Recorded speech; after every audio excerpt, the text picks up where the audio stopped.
Hi there, everybody. So I haven't recorded anything for a long time, and I was feeling a little inspired to create this video for you today. I wanted to do something that gave a few simple tips for people, particularly who are just sort of getting into bonsai and who are struggling with a common problem that we all face when we're getting into this hobby. And that is, you've got a tree or a plant or a shrub of some sort, you want it to become a bonsai, and it just doesn't look very good. And you're thinking to yourself, how do I make this tree look pretty? How do I make it look attractive? How do I make it look special? And I don't have a simple answer for that, and it's going to depend so much on your tree and your situation, but I do have a few simple tips that maybe hopefully will get you a little inspired to think about your situation a little differently and help you to come up with something that you're a little more satisfied with. So the first tip that I'm going to give you is, I think, the best one, and it's also the least satisfying. The tip is, give it time. Time solves a lot of your problems when you have a tree that you're not happy with. Let me give you an example. So this right here is an example of a willow leaf ficus, okay? Ficuses are really commonly used in bonsai. They are very hardy. They're tropical trees, so they can't tolerate frost. They need to be brought inside in the winter. They are hard to kill. And they're easy to shape, and they look nice.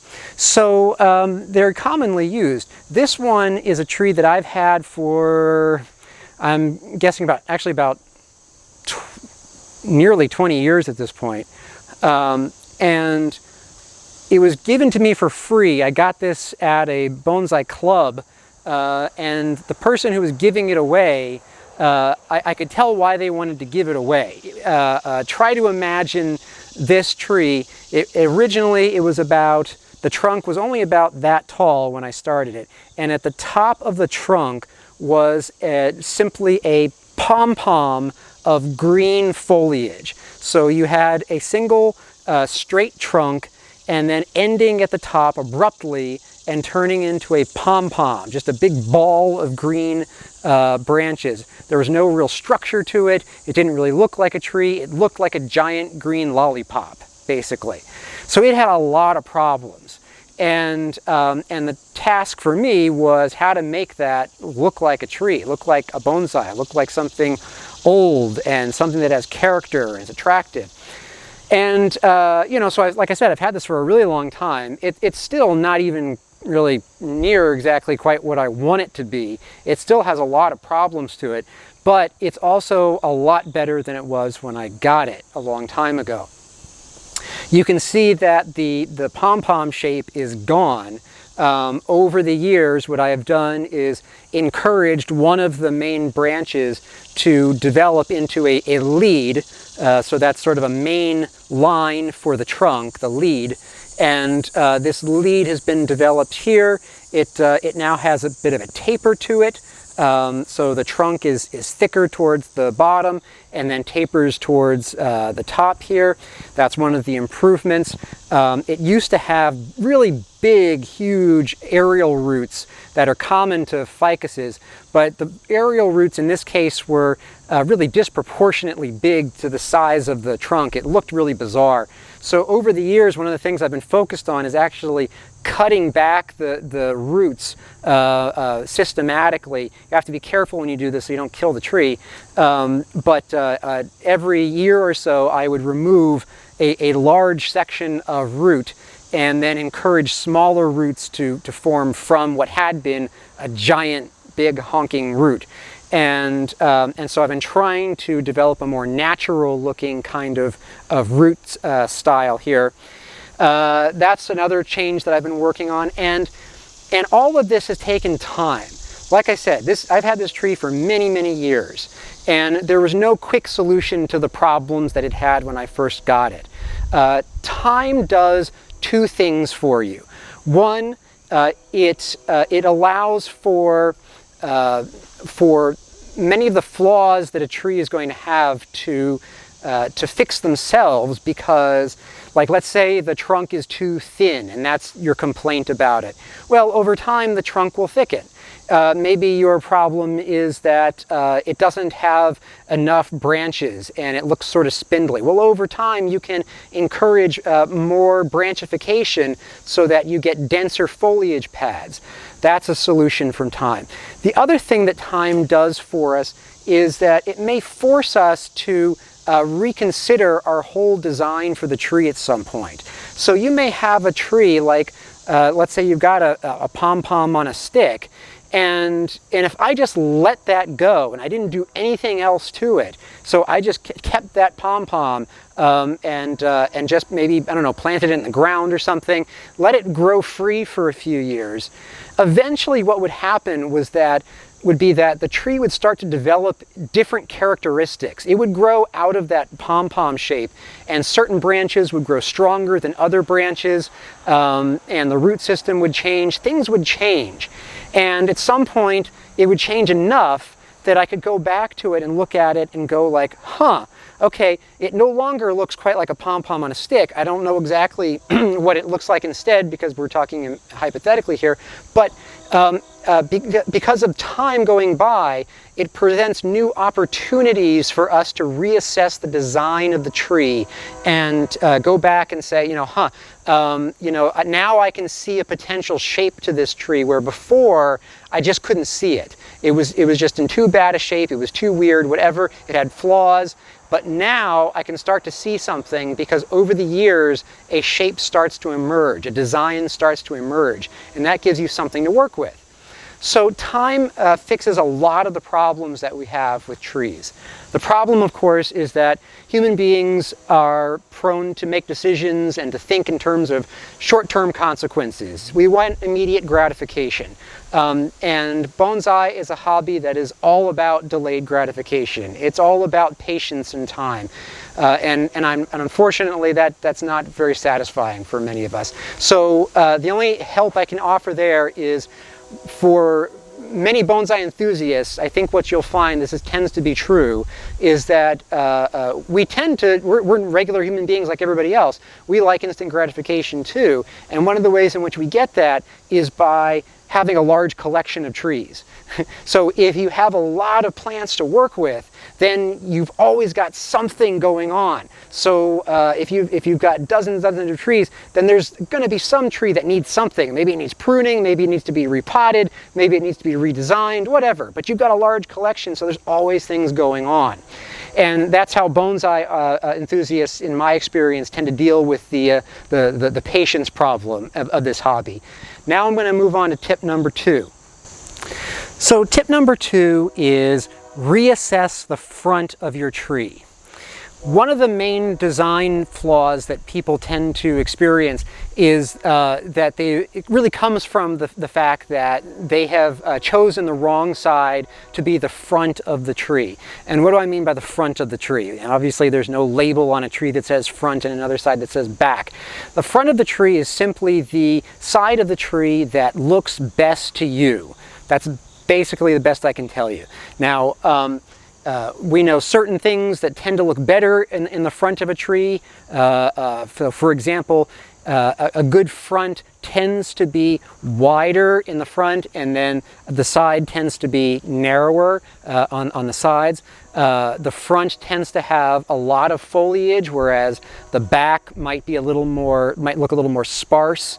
The front tends to lean forward somewhat towards the viewer. So that could be in the form of the trunk actually leaning forward slightly towards the viewer, but it could also be that the trunk leans somewhat back, but the branches and the foliage pads tend to be more forward leaning as opposed to backward leaning.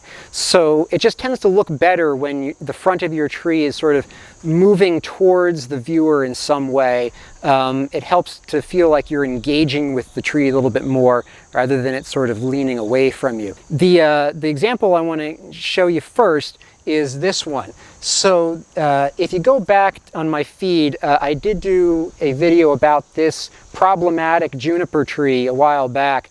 This was simply a juniper that I got at a nursery, so it's just basic nursery stock material, and it I thought might have a lot of potential to it. It was very dense, but I couldn't really see the trunk really well.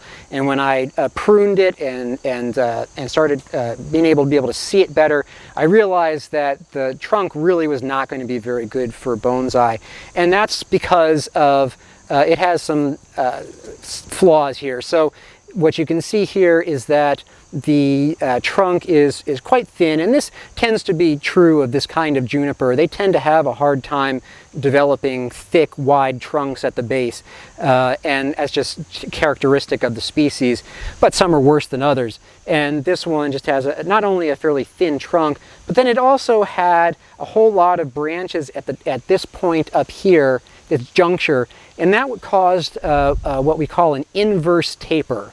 An inverse taper is where the taper actually goes, instead of from thick to thin as you go up, it goes from thin to thick at some point. And thin to thick tends to not look very good. That doesn't really remind you of a really old tree. Old trees tend to have a thick base and a thinner top. So this inverse taper, not aesthetically very pleasing, and I just didn't know what to do with it. And so this was essentially the front of it that I had been working with. And what I've done is I've gone back and I just wasn't really happy with it. I'm still not happy with it. I'm still working on it in a variety of ways. This will be many years in the making. So remember, time fixes a lot of the problems. But one of the things that I'm doing with it is I'm going to change the front, I think. So this front, as it was, really emphasizes I think its worst attributes. You really focus in on the thin trunk and the inverse taper. And I want to try to minimize that flaw, if at all possible. So one of the things I'm going to do is I'm going to turn it around, and I may keep this as the front, but I may even alter it even a little bit more.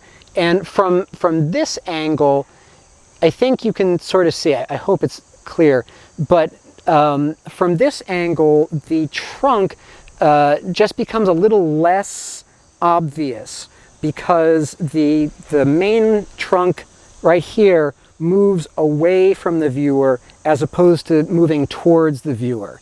And what can be more towards the viewer is the foliage pads.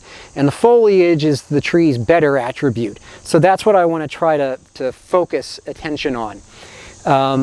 And I may do that in other ways as the tree grows. So what I may do is I may bend using wire. I've got wire around some of my branches here. I may bend the branches so that they move closer toward the viewer, so more forward, which again helps to minimize this problematic trunk here, and you focus less on the taper.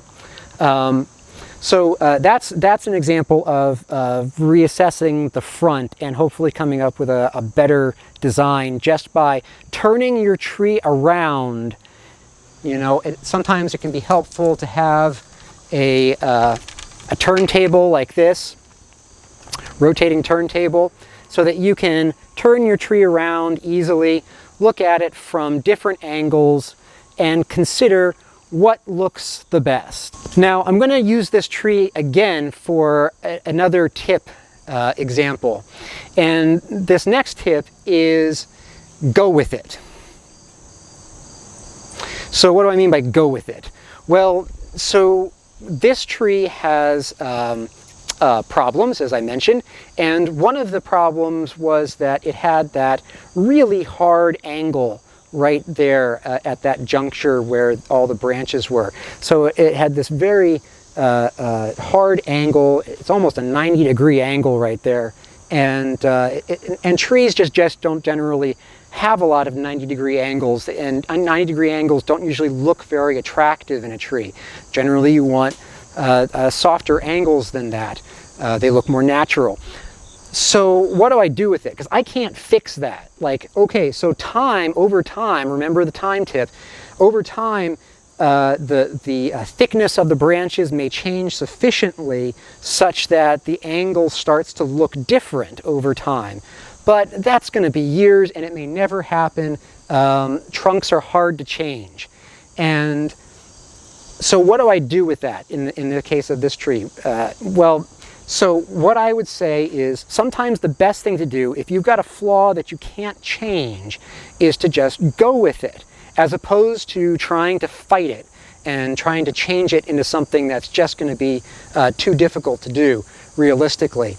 So in this case, what that looks like for me is that I start bending the branches down into similarly severe angles, okay, in order to play off of that intense angle in the trunk. What you can see is that I've got branches here that I've got at very, very steep angles using wire again. And those angles help to kind of reinforce as opposed to detract from the aesthetic impact of this angle right here. I'm sorry for the highfalutin language. So the steep angles here, I think, help to use the angle in the trunk to its advantage, rather than me struggling to try and get away from that angle in the design. Instead, I'm actually going to kind of double down and use it throughout the design of the tree. Okay? So I hope that makes sense. That's what I mean by go with it. If you have a flaw that you just can't fix easily, then use it. If you have a tree that has, let's say, a lot of really straight trunks or branches, rather than try to curve them, because some trees just don't like to have their branches bent. They're really resistant to bending, and they're likely to break.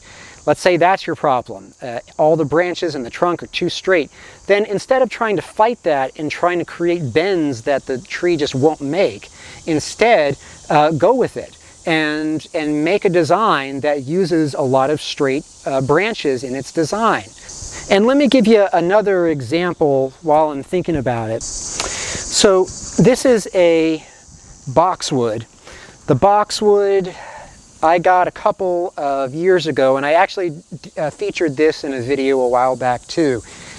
This boxwood, you know, originally came as like a standard boxwood that you would find in a nursery.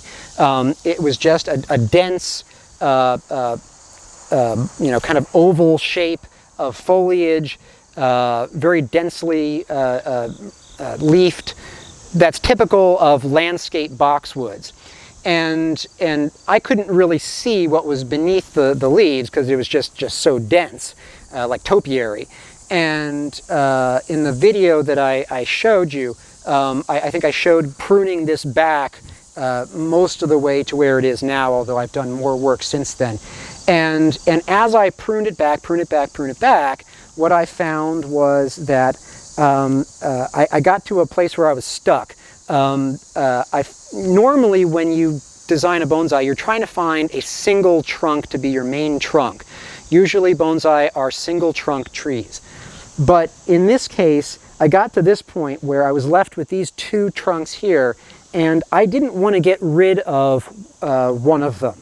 Because as I looked at it, if I got rid of either of these trunks, what you'd be left with is a very lopsided tree. You'd have branches on one side and no branches pretty much on the other side.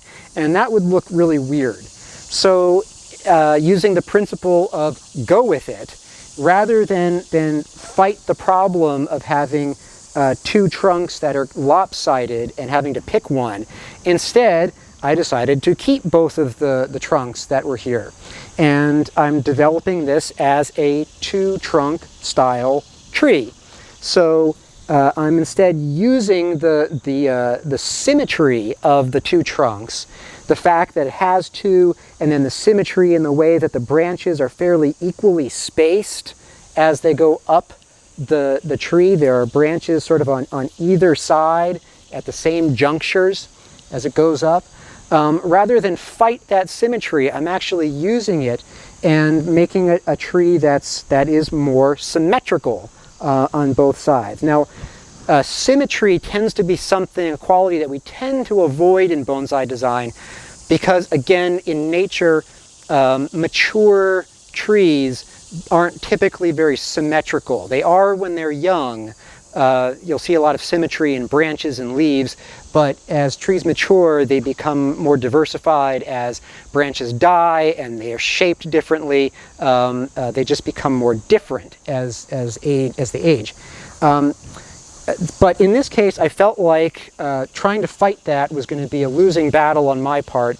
Boxwoods are very slow growing, so if I were to try to wait for time to work with me in fixing the problems of having only one lopsided trunk, I'm going to be waiting a long time.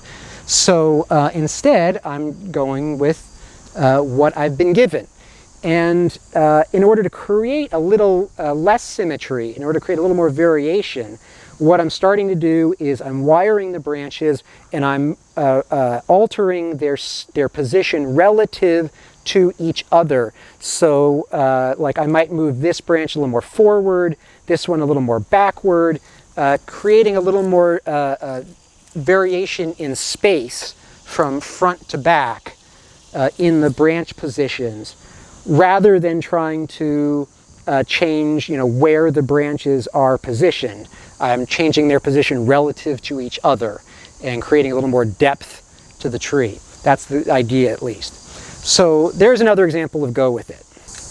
I'm going to use this next tree to give you an example of 2 more points. Point number 1 is know your designs.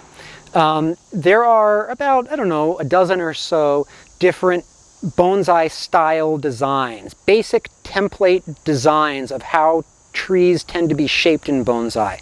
And I really recommend, if you're new to this hobby, that you get online and do a search for bonsai designs, bonsai shapes, terms like that, or just buy a basic introduction to bonsai book, because it will include all of this information right there. And what I mean is there are different sort of stereotypical designs for trees, and those stereotypical designs give you a really good starting point when you're thinking about what should my tree look like as it gets older over time? What shape should I go for? So this tree right here, this is a ficus. This is a kind of ficus. This is a Green Island ficus. And I've had this for a number of years. It started out as nursery stock, and I planted it in the ground in my backyard for several years. I let it just grow free, like let it do whatever it wanted to do for a few years. And eventually I dug it up and potted it.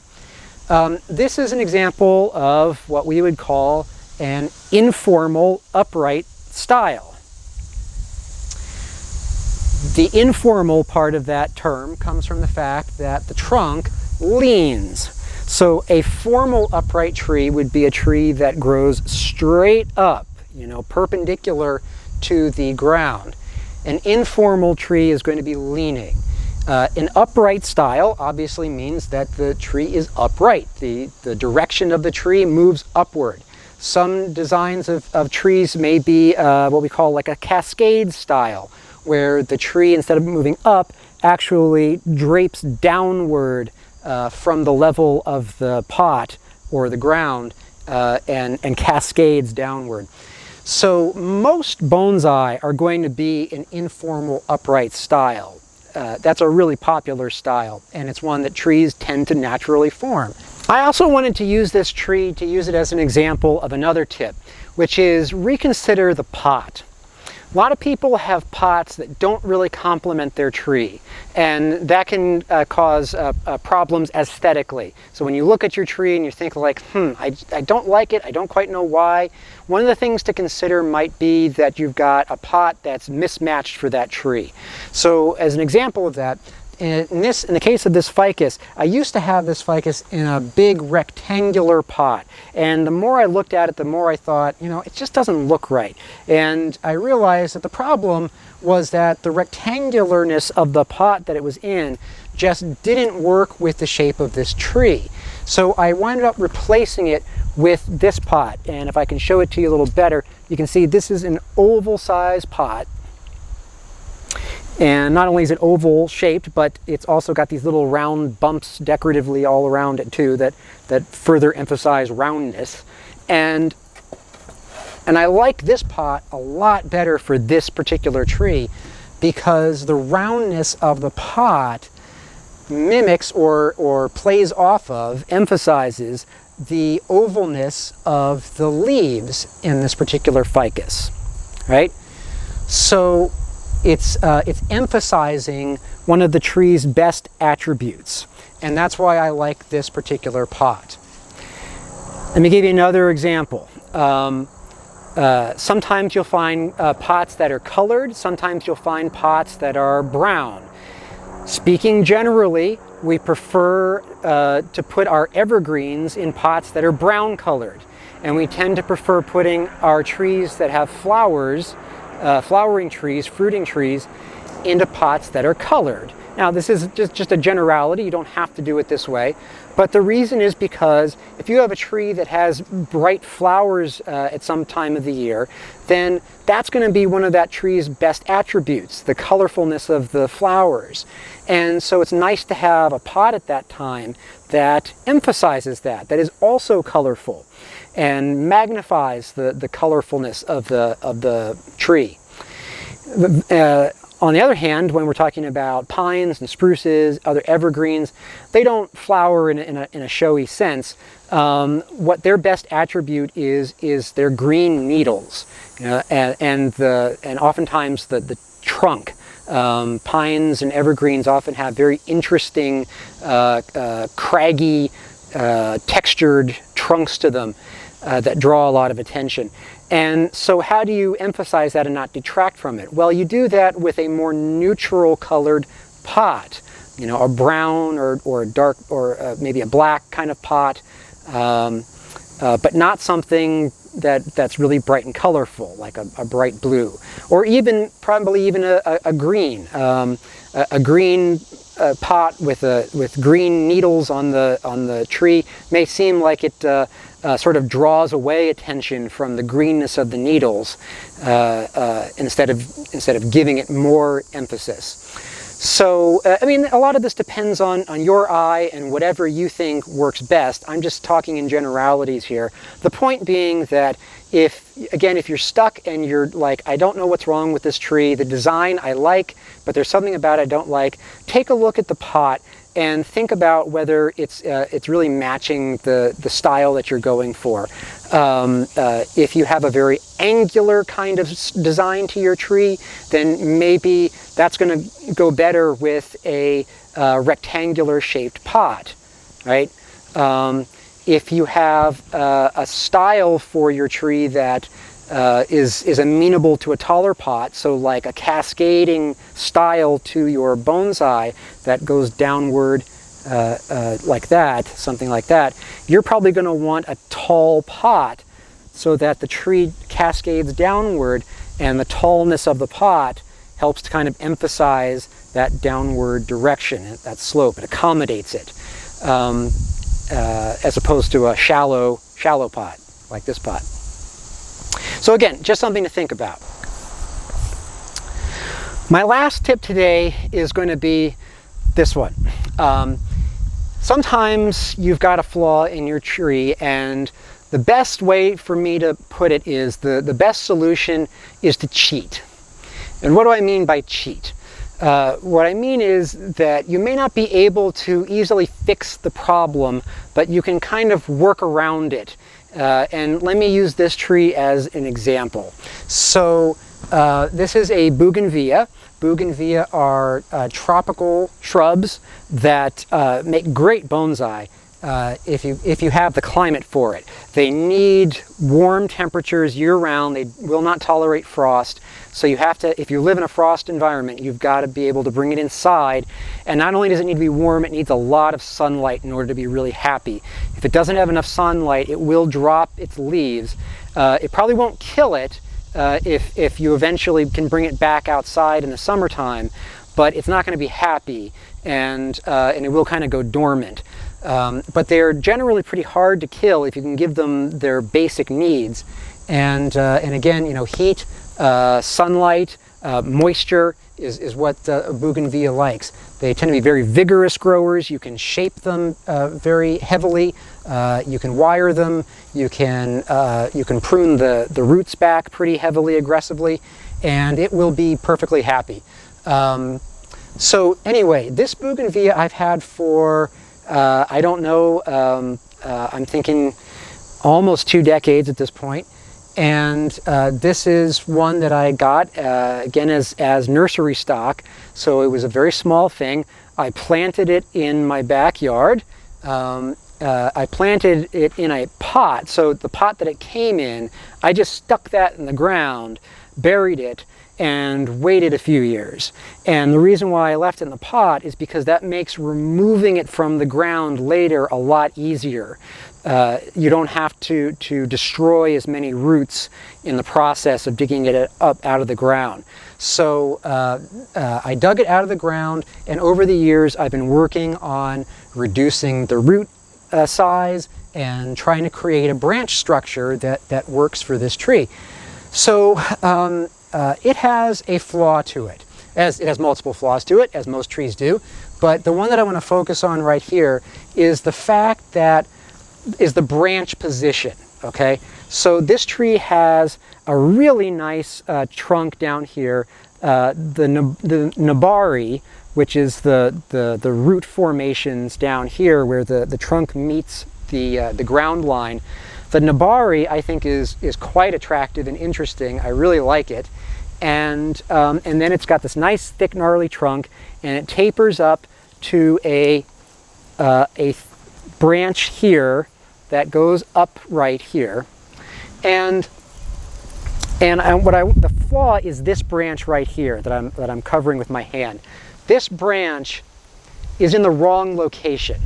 Okay, if I had my way, what I would want is for a side branch to come here where it is, another side branch here, and then I would want another side branch more like up in the middle here, up higher. And then what I would do is I would use wire to bend it downward so that it was filling this hole, filling this space, and bent downward to look older and more mature. The problem is that this tree has just never been willing to grow a branch in the location that I want it to grow in. And that's often the case with trees. That's a common problem that you're likely to run into. And your options at that point are limited. You can potentially graft a branch from one location onto another location, but that is a tricky procedure that often fails and should not be tried by beginners. If you don't know what you're doing, I'd stay away from grafting. Usually your other option at that point has to do with, okay, you could use time. We could use that tip and just wait for several years to go by and hope that a branch emerges where you want it to, but that's very dicey. Another option that we've got that I'm using here is I'm cheating a little bit. What do I mean by that? Well, so I do have a branch. It's just not where I want it to be. And I'm going to bring it closer to the camera so that you can hopefully see it better. So, of course, it's very dense with leaves, so it's hard to see. This is the branch that we're talking about here. And this branch connects to the trunk fairly low down. It connects way down here. I wish that it connected to the trunk higher up, but it doesn't. So instead what I'm doing is I have allowed it to grow, and then I have bent it using wire to shape it. I have bent it so that it fills up this gap. Imagine if this branch wasn't here at all. If it wasn't here at all, what you'd have is this really big hole right here, right? And that would not look very good aesthetically. And so I need to fill that hole up there. with something, and so I'm doing it with this branch. And by encouraging a lot of leaf growth around the trunk, so encouraging leaf growth down here, around there, it kind of covers up the fact that this branch is not in the ideal location. And that's what I mean by cheating. And as opposed to actually really correcting the underlying problem, I'm kind of hiding it. And I'm hiding it by changing the shape of the branch, and I'm hiding it by hiding the flaw. So what I might do in another situation is I might take another branch and bend it around in order to cover up a flaw that I don't like about, you know, the trunk or something. So that's another kind of variation on cheating, is taking an existing branch and bending it around in such a way as to maybe fill a hole or a void in your design, or to cover up maybe like a knot or a cut in the tree that you just don't find attractive. In fact, I can give you an example of that too. So let me put this one down. This is my other bougainvillea, and this one has a flaw here at the top. So I had a hard time for many years trying to get this tree to form a shape that I liked, and eventually I kind of gave up, and I decided to just lop off the top of the tree because it just wasn't working for me. I didn't like it. And by lopping off the top of the tree, what resulted, and I'll try to show it to you here, it's a little hard to see, but in the sunlight you probably see it okay, is it resulted in this sort of big ugly cut right there. You can see it right there. There's a big ugly cut facing the viewer, and that's not what you want. If you're going to have a big ugly cut like that, it would be better if it was pointed away from the viewer, so on the back side of the tree as opposed to on the front side of the tree. So in this case, for reasons that I won't get into, the cut is on the front side.